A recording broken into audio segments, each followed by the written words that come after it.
Sit down. Breathe. And listen carefully, for this is a story you must enter slowly, like walking through a forest at night where every leaf and shadow has meaning. Long before the white man came with maps and borders, before guns spoke louder than drums, there was Asante, a land alive with gold in the soil, forests that remembered names, and rivers that carried the whispers of ancestors to the living.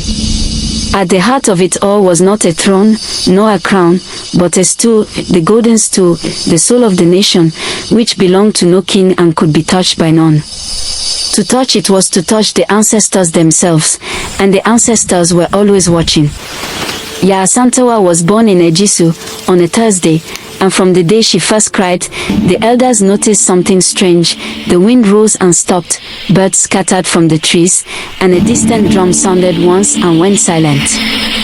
They whispered that this child heard things that others could not. As she grew, Yaa listened more than she spoke and watched more than she ran.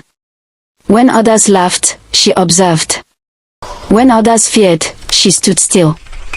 She became Queen Mother of Ejisu, carrying wisdom and courage like a sacred burden, calm yet unshakable. And then the world trembled. The British did not come like thunder at first. They came like a shadow that grows longer with the setting sun. They arrived with trade and promises, with papers written in foreign tongues, smiling as they measured the land and counted its people. Forts rose along the coast, then soldiers pushed inward, step by step, their boots heavy on sacred ground. Each return brought new demands, new rules, new threats. When Asante resisted, guns answered. And then came the day they took Asante him Prempe I, not in battle, but in humiliation, chaining him before his people and sending him across the sea. When those chains closed, the drums of Asante fell silent, and fear entered every home. Mothers held their children closer. Elders whispered prayers they had never needed before. Still, the British were not satisfied. The governor stood before the chiefs and demanded the Golden Stool itself, saying he would sit on it. Silence filled the room, heavy and dangerous. Fear wrapped itself around the men gathered there.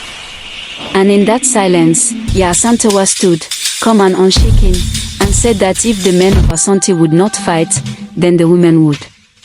They would fight with guns if they had them, with sticks if they did not, with bare hands if that was all that remained. Her words woke the ancestors, and the ancestors answered. War did not come all at once, it crept, spread, and then roared. Under Yaa Asantewaa's command, messengers moved through the forest, drums spoke across distances, and warriors learned to strike and disappear like spirits. She did not lead from behind, she moved among the fighters, encouraging the wounded, steadying the fearful, reminding them that they were defending more than land, they were defending their soul. Ambushes were set along narrow paths, supply lines were cut, and British soldiers learned to fear the silence of the forest more than the noise of battle. Women carried ammunition hidden in cloth, cooked for fighters by night, and stood guard when men fell.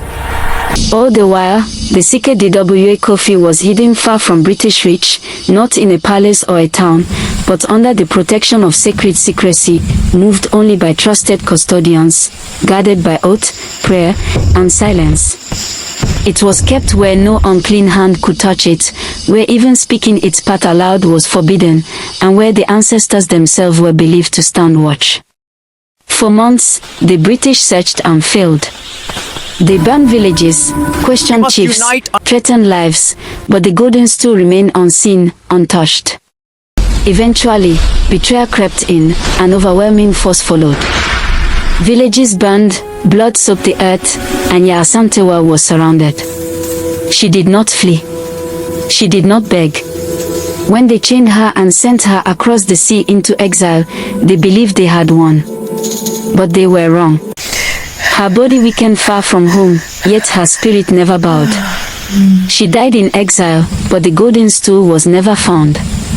Years later, when Ghana stood free, her name was spoken again, not as a defeated woman, but as proof that a nation's soul cannot be captured.